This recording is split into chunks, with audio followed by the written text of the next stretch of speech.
ஒரு கிராமத்துக்கு விபிஎஸ் எடுக்க போனேன். 110 பிள்ளைகள் விபிஎஸ் படிக்க வந்தாங்க. சும்மா விபிஎஸ்னா என்ன, ஒரு பாட்டு, ஒரு கதை, ஒரு வசனம். ஒரு பாட்டு சொல்லி கொடுத்துட்டேன், ஒரு மனப்பாட வசனம் சொல்லி கொடுத்துட்டேன், ஒரு கதை சொல்லணும்னு சொல்லி ட்ரை பண்ணுறேன்.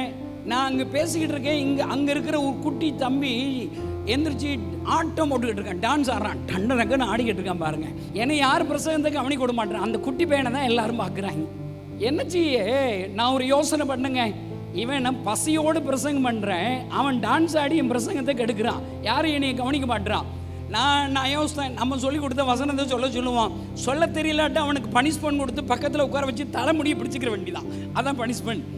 எல்லாம் ஒரு 4 பேர் வசனத்தை சொன்னேங்க. 4 பேர் நான் சொல்லி கொடுத்த மனப்பாட வசனத்தை திக்கி சொல்லிட்டான். 5ஆவதா அந்த டான்ஸ் ஆடுறவன்ட்ட வசனம் கேட்டேங்க, சொல்ல தெரியலங்க. இங்கே வாடா படுவ ராஸ்கல், இங்கே வாடா வசனம் சொல்கிறேன்னு அடிக்க கை ஓங்கினுங்க. சொல்றியா இல்லையாடனா வசனத்தை திக்காம சொல்லி முடிச்சுட்டாங்க. எப்போ டான்ஸ் ஆடனாலும் வசனம் சொல்றான்னு கும்பிடு போட்டுட்டே, பசிக்குதுரா ஆடாதரா. மீட்டிங் முடிஞ்சோடனே ஆடுறான்னு என் பக்கத்தில் ஒரு தலைமுடி பிடிச்சிக்கிட்டேங்க. கதையெல்லாம் சொல்லி எல்லாரும் வீட்டு போயிட்டான், இவனும் வீட்டு போயிட்டான். இவன் வீட்டுக்கு போனவன் அம்மா போய் கூப்பிட்டு வர்றான். அங்கேருந்து அந்த அம்மா பையனை கூப்பிட்டுட்டு வர்றாங்க. எனக்கு தெரிஞ்சு போச்சு, இந்த அம்மா கையில் நமக்கு அடி வாங்க போகிறோம்டன்னு கண்ணத்தில் அந்த அடையை பார்த்துக்கிட்டேன் பாருங்க. அந்த அம்மா வந்தாங்க, எல்லாமே அண்ணா சொன்னீங்க அரட்டுறாங்க.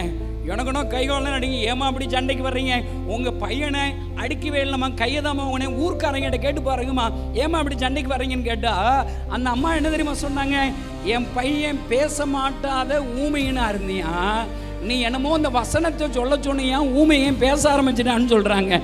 கைதட்டுங்களேன். அன்பு கிறிஸ்தவ நண்பர்களே, நீங்கள் வச்சிருக்கிற பைபிள் கருப்பு வெள்ளை எழுத்து கிடையாது, அதில் உயிர் இருக்குது.